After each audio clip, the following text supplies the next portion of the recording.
Shalom, selamat pagi, saudara yang diberkati di dalam nama Tuhan Yesus Kristus. Selamat berjumpa bersama dengan Gracia Hope Compassion Channel.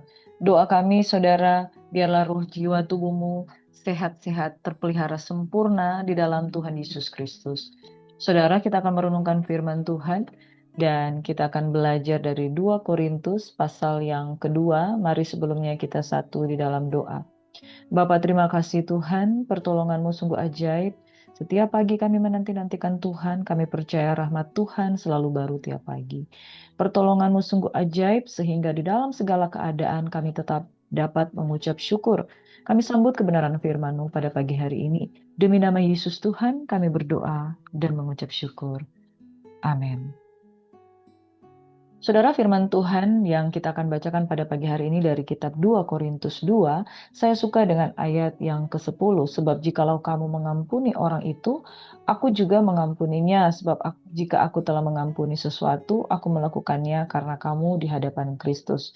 Saudara, di dalam kitab 2 Korintus, ini sedikit berbeda yang saya temukan dari kitab 1 Korintus. Di dalam 1 Korintus banyak hal tentang pengajaran, didikan, dan penggembalaan dari Rasul Paulus yang sangat kuat dan sangat kental, tetapi di dalam 2 Korintus menekankan sedikit banyak tentang penderitaan dan bagaimana mereka seolah-olah diperhadapkan dengan hukuman, seolah-olah diperhadapkan dengan bahkan kematian, tetapi Tuhan tetap menghibur mereka. Nah, saudara yang diberkati di dalam 2 Korintus, firman Tuhan yang kita baca pada pagi hari ini tentang hal mengampuni. Mengampuni adalah untuk memulihkan, bukan untuk membalas, bukan untuk menghukum, bahkan bukan untuk menghancurkan orang-orang yang telah berbuat salah kepada kita.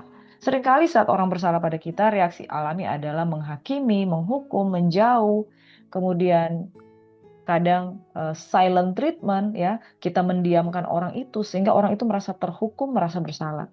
Namun saudara, Paulus menunjukkan pendekatan yang ilahi, pendekatan yang benar ketika mereka mengalami proses tersakiti, ya saudara, di mungkin eh, orang-orang tidak suka dengan Paulus, mereka tetap mengasihi meskipun posisinya lagi disakiti.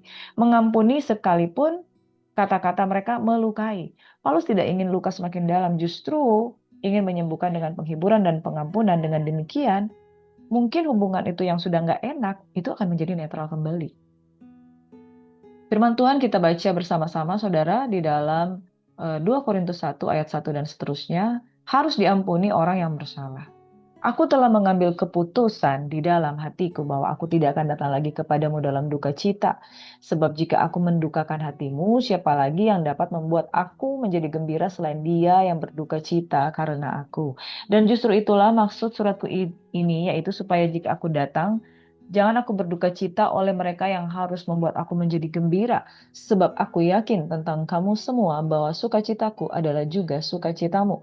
Aku menulis kepada kamu dengan hati yang sangat cemas dan sesak, dan dengan mencucurkan banyak air mata, bukan supaya kamu sedih hati, tetapi supaya kamu tahu betapa besarnya kasihku kepada kamu semua.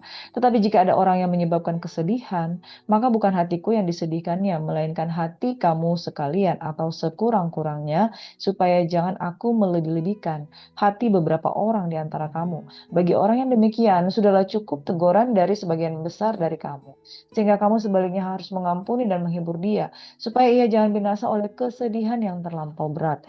Sebab itu aku menasihatkan kamu supaya kamu sungguh-sungguh mengasihi dia. Sebab justru itulah maksudnya aku menulis surat kepada kamu, yaitu untuk menguji kamu apakah kamu taat dalam segala sesuatu. Sebab barang siapa yang kamu ampuni kesalahannya, aku mengampuninya juga. Sebab jika aku mengampuni, seandainya ada yang harus kuampuni, maka hal itu kubuat oleh karena kamu di hadapan Kristus. Supaya iblis jangan beroleh keuntungan atas kita, sebab kita tahu apa maksudnya. Saudara, dapatkah saudara memahami isi cerita dari pasal 2 ayat 1 hingga ayat 11 ini? Yaitu mereka mengalami proses hubungan antara satu dengan yang lain. Ada like dan dislike, ada suka dan gak suka, ada mengasihi dan tidak mengasihi, saudaraku yang diberkati. Dan ketika ada dua kubu yang berproses, kubu yang satu mungkin membenci Paulus, kubu yang satu membela Paulus. Dan pada akhirnya, saudara, proses demi proses itu membawa mereka dalam satu fase, mau nggak mau, ayo saling mengampuni. Mau nggak mau, ayo saling mengasihi. Bukankah hal itu sering terjadi di dalam dunia pelayanan? Saudara, kadangkala emosi itu juga ada. Kita sudah hebat di mimbar, kita sudah hebat di dalam memuji menyembah Tuhan. Tapi namanya emosi manusia, perasaan ketika dilukai itu kecewa ada, sedih ada, marah ada, senang ada, pengen dihibur ada. Dan saudara, kita lihat bahwa itu pun terjadi di dalam pelayanan dari Rasul Paulus dan jemaat antar jemaat mereka, saudara. Ada yang pro, ada yang kontra, ada yang suka, ada yang nggak suka, dan kemudian mereka kemudian mencari dasar-dasar untuk eh, saling membangun hubungan itu menjadi baik kembali, dan pada akhirnya saudara dikatakan sebaliknya kamu harus mengampuni dan menghibur dia. Artinya yang mungkin sudah membenci itu kemudian sudah berbalik bertobat. Tetapi jangan bebankan hal yang lebih berat lagi, yaitu menghukum dia, menghakimi dia, atau silent treatment kepada orang-orang yang sudah merasa bersalah. Nah, saudara, kita diingatkan bahwa di dalam proses, di dalam pergumulan, di dalam emosi satu dengan yang lain, di dalam pelayanan itu memang sering kali terjadi. Jika hal itu terjadi di dalam kehidupan saudara, biarlah firman Tuhan mengingatkan salinglah mengampuni, salinglah menghibur. Nah, ingat bahwa ada satu eh, oknum yang paling senang jikalau terjadi perpecahan, perselisihan, yaitu iblis. Supaya iblis jangan beroleh keuntungan atas kita, sebab kita tahu apa maksudnya. Ingat saudara, perpecahan itu adalah ekspektasi iblis yang paling besar. Dia ingin hubungan antara jemaat, antara manusia itu pecah, apalagi hubungan kita dengan Tuhan. Makanya saudara, jangan mau dimanipulasi oleh tipu daya iblis. Ayat selanjutnya, tetapi hatiku tidak merasa tenang karena aku tidak menjumpai saudaraku Titus. Sebab itu aku minta diri dan berangkat ke Makedonia. Tetapi syukur bagi Allah yang dalam Kristus selalu membawa kami di jalan kemenangannya. Dengan perantaraan kami ia menyebarkan keharuman pengenalan akan Dia di mana-mana. Sebab bagi Allah kami adalah bau yang harum dari Kristus di tengah-tengah mereka yang diselamatkan dan di antara mereka yang binasa. Bagi yang terakhir kami adalah bau kematian yang mematikan, dan bagi yang pertama bau kehidupan yang menghidupkan. Tetapi siapakah yang sanggup menunaikan tugas yang demikian? Sebab kami tidak sama dengan orang yang lain yang mencari keuntungan dari firman Allah. Sebaliknya, dalam Kristus kami berbicara sebagaimana mestinya dengan maksud-maksud murni atas perintah Allah dan di hadapannya. Nah, saudara, refleksi pada saat ini kita mengingat, apakah kita lebih suka mengingat kesalahan daripada memberi kesempatan kedua kepada orang lain? Apakah aku masih suka menyimpan luka lama sebelum aku lepaskan? Maukah aku melihat pengampunan sebagai bagian dari strategi melawan tipu daya iblis? Kita lihat bahwa Paulus adalah seorang yang sangat move on.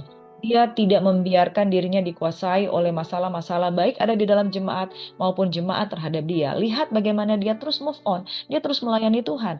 Dalam Kristus selalu membawa kami di jalan kemenangannya. Dengan perantaran kami, ia menyebarkan keharuman pengenalan akan Dia di mana-mana. Saudara, stop dengan konflik, stop dengan perseteruan, stop dengan saling marah-marahan, dan saudara akan berhenti di situ pelayanan saudara. Tetapi ketika saudara fokus kepada Tuhan, maka izinkan kasih, pengampunan, pemulihan itu terjadi sehingga iblis tidak beroleh keuntungan. Yang kedua, sehingga saudara bisa melangkah lagi. Dan kemudian apa yang terjadi? Bagi Kristus, kita adalah bau yang harum di tengah-tengah mereka yang akan diselamatkan. Saudara fokus untuk pelayanan bagi menjangkau jiwa.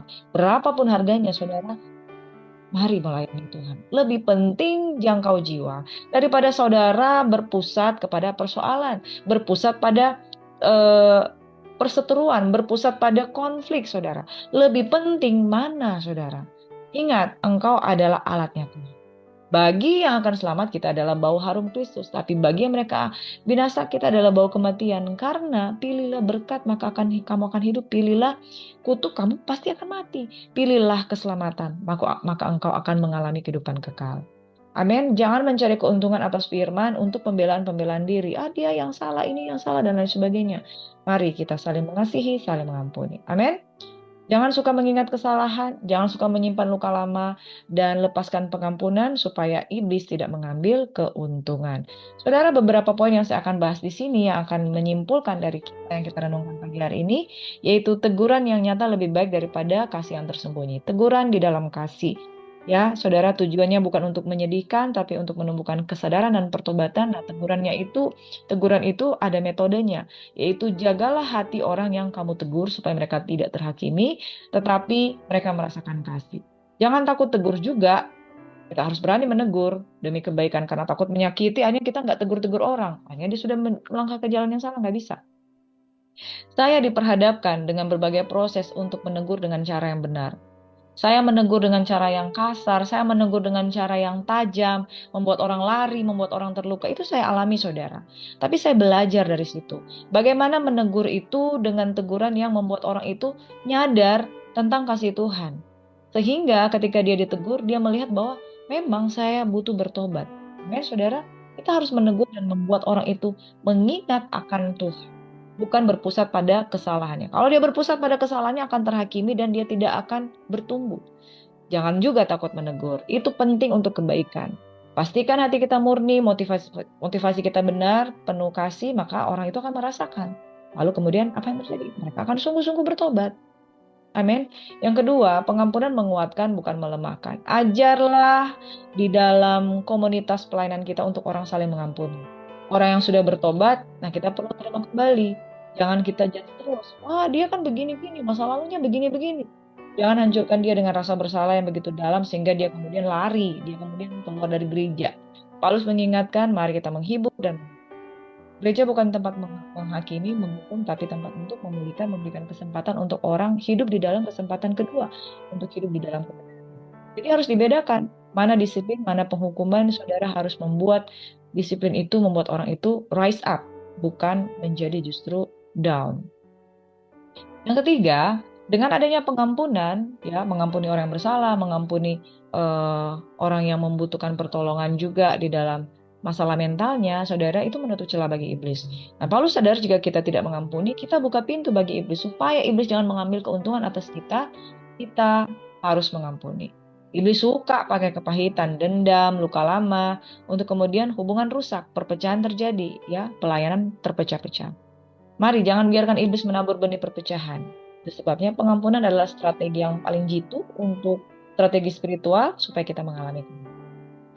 Saudara, dalam dunia yang cepat menghukum dan lambat mengampuni, orang percaya dipanggil harus berbeda.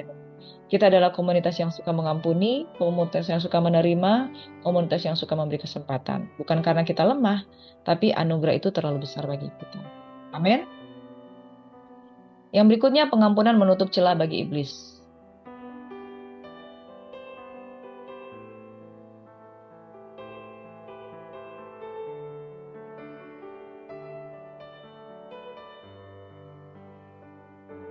Saudara, mari diucapkan doa ini. Tuhan, ajar aku mengampuni seperti Engkau. Jangan biarkan kepahitan mencuri damai-Mu dalam hidupku. Pakai aku untuk menjadi saluran pemulihan bagi Amin. Mari angkat kedua tanganmu. Di dalam pengampunan ada pengampunan. Bapa di surga, ajar kami untuk menghitung hari-hari kami agar kami beroleh hati yang bijaksana. Bijaksana dalam bergaul. Mungkin umur kami sudah lebih bertambah, sudah lebih dewasa, tapi sikap kami tidak menunjukkan kedewasaan oleh karena kami suka menyimpan dendam dan kepahitan. Baik di dalam pelayanan maupun di dalam keluarga, di dalam hubungan pekerjaan dan lain sebagainya. Ajar kami itu untuk menerima kasih, bukan untuk diri kami sendiri, tapi kasih itu untuk dapat kami sebarkan kepada orang lain. Sebanyak-banyak mungkin kami dapat membawa jiwa dengan apapun harga yang harus dibayar, bawa jiwa, jangkau jiwa, berapapun harganya, supaya keluarga kami bisa selamat, teman-teman kami bisa selamat, dan komunitas kami bisa selamat. Bahkan orang-orang yang tidak kami kenal, orang-orang asing juga bisa selamat. Oleh karena kasih ada dalam kami. Jangan sampai kami menjadi stagnasi, karena di dalam sesama pelayanan itu saling bertengkar satu dengan yang lain. Tapi, ajar kami kasih Bapa, kasih Tuhan Yesus, sekalipun sudah disalib, tapi dia tetap memberikan nyawanya untuk pengampunan dosa umat. Biarlah kasih Tuhan mengalir dalam kehidupan kami sambut berkat-berkat Tuhan yang spesial, yang luar biasa pada pagi hari ini. Tuhan kiranya memberkati dan melindungi engkau. Tuhan menyinari engkau dengan wajahnya dan memberikan engkau kasih karunia. Tuhan menghadapkan wajahnya kepadamu dan memberikan engkau damai sejahtera. Keluar masukmu diberkati, ditunggui dan dijaga. Dalam nama Yesus, semua yang bersyukur kepada Tuhan sama-sama. Haleluya. Selamat beraktivitas. Selamat pagi, saudaraku.